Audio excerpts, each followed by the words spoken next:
Okay, this is Astoria, Oregon. This used to be a freight railroad with passenger trains. It doesn't have either anymore, just a historic trolley.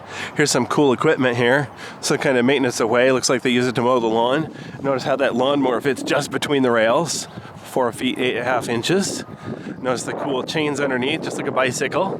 Pretty powerful bicycle. Nice little locomotive. That's small, it's probably like 800 horsepower or something. Samuel's Pacific Industries, number 45. Wonder if I could pay for a ride on that thing. That would totally be worth it.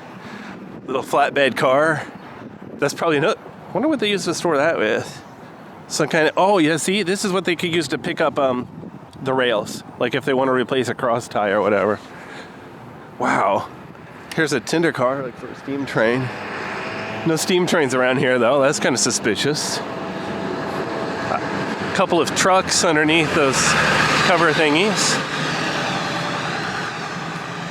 There's a nice passenger car. Wow, okay, it needs new WD-40.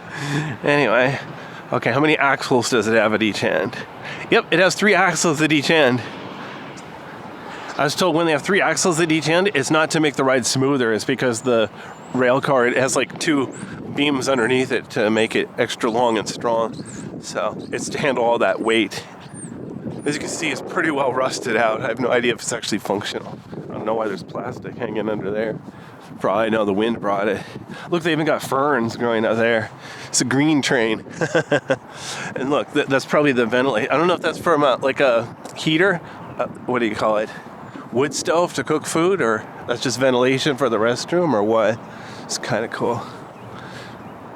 Wonder if I could pay them $1. Let me walk through there. Interesting.